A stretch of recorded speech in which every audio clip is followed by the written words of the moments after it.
IPL এর প্রথম ম্যাচে কলকাতা নাইট রাইডার্সকে রীতিমতো পিষিয়ে দিয়ে গুড়িয়ে দিয়ে সহজ বাংলায় ভাই একদম শোয়ায় ফেলছে কারা? Virat Kohli, royal Challengers Bengaluru.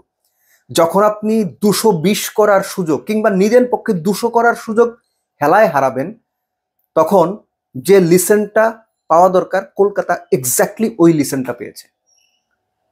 আপনি খেয়াল করে দেখেন যে কলকাতা যে ম্যাচটা হারলো, তারা যে ব্যাটিংটা করলো, সম্পূর্ণ দুইটা ফেসে ব্যাটিংটা হয়েছে। ব্যাটিং এর সময় প্রথম 3 ওভারে কলকাতা 9 রান তুলেছে মাত্র।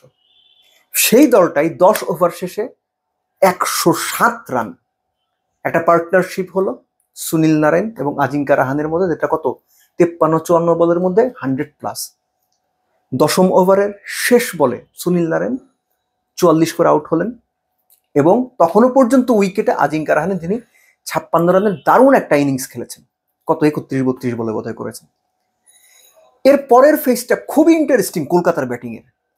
মোটামুটি 12-13 বলের ব্যবধানে সুনীল নারায়ণ আউট হলেন, তারপরে আজিঙ্কা রাহানে আউট হলেন এবং এই আউট হওয়ার পর ভেঙ্কটেশ আইয়ারও যখন আউট হয়ে গেলেন, তখনও সুযোগ ছিল কলকাতার যে পরের সময়গুলো একটু ঠান্ডা মাথায় খেলে 2-1টা ওভার একটু দেখে শুনে খেলে ক্যাপিটালাইজ করার। না, তারা বলে বলে ছক্কা মারতে গিয়েছেন, বলে বলে 4 ছক্কা হইতে হবে, এরকম একটা টেন্ডেন্সি।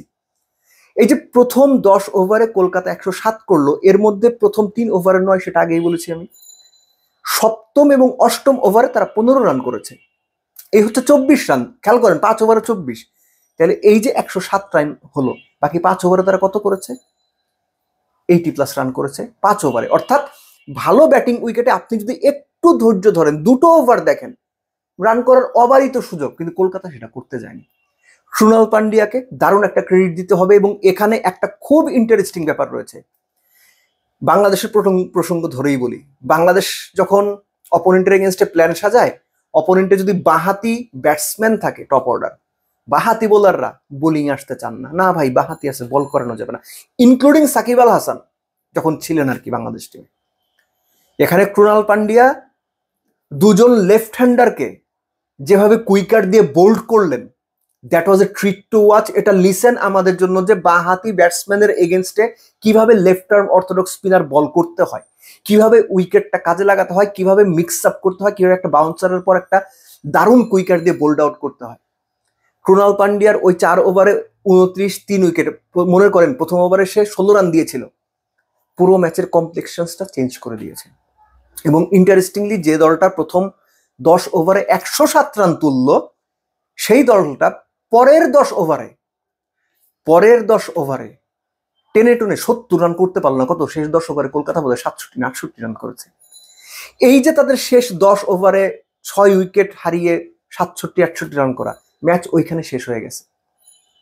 কোনো ব্যাটসম্যান, এরা আন্দ্রে রাসেল বলেন, রিঙ্কু সিং বলেন, কেউই দায়িত্বটা নিতে চাননি। তারা একদম মাঠে নেমেই ছক্কা হাঁকাতে চেয়েছেন। হ্যাঁ, উইকেট ভালো ছিল, কিন্তু দলের যে অবস্থানটা, সেই অবস্থানটা সুসংহত করতে, রানটাকে 200 পর্যন্ত নিতে, 200+ করতে যে সম্ভাবনা অবশ্যই ছিল, যেভাবে ব্যাটটা করা উচিত ছিল, সেই ব্যাটটা না করে তারা অতিরিক্ত তাড়াহুড়া করতে গিয়েছেন, মাসুল দিয়েছেন।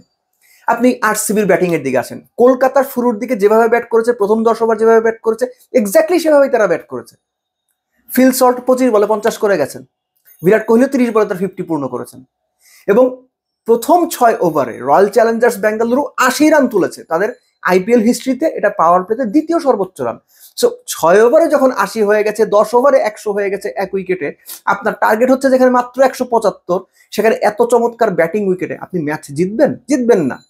বরুণ চক্রবর্তী আপনার সেরা বোলার, তাকেও আপনি টানা 4 ওভারের মতো করিয়েছেন, সেখানে আপনি 43 রান দিয়ে গিয়েছেন। অর্থাৎ ভালো ব্যাটিংটাকে, কিভাবে ব্যাটিংটা করতে হয়, বিরাট কোহলি এবং ফিল সল্ট কলকাতাকে একদম চোখে আঙুল দিয়ে দেখিয়ে দিয়েছেন।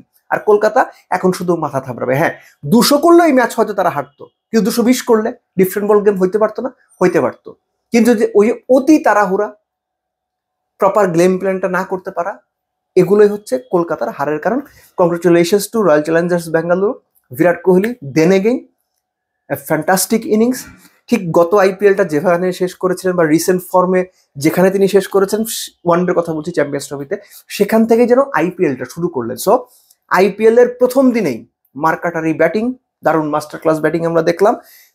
আশা করি পুরো আইপিএল জুড়েই এন্টারটেইনমেন্ট, ক্রিকেটিং এন্টারটেইনমেন্ট বলতে যেটা বোঝায় সেটা আমরা দেখতে পারবো। একটাই আফসোস, এখনো পর্যন্ত আমাদের কোনো ক্রিকেটার আইপিএলে খেলার কোনো সুযোগ পেলেন না। এটাই হচ্ছে আফসোসের জায়গা। আবার আফসোসের সঙ্গে এটাও সত্যি যে আইপিএল খেলতে হইলে আপনার ওই কোয়ালিটিটা ডেভেলপ করতে হবে। এটা ক্রিকেটারদের দায়িত্ব, আপনি আমি বললে তো হবে না। সেই কোয়ালিটি ডেভেলপ করে তারপরে আইপিএলে যাইতে হবে, ডাক পাইতে হবে। মাঝখানে আমাকে অমুক টিম ডাকছে, তমুক টিম ডাকছে, এগুলো করে আইপিএলে খেলা যায় না।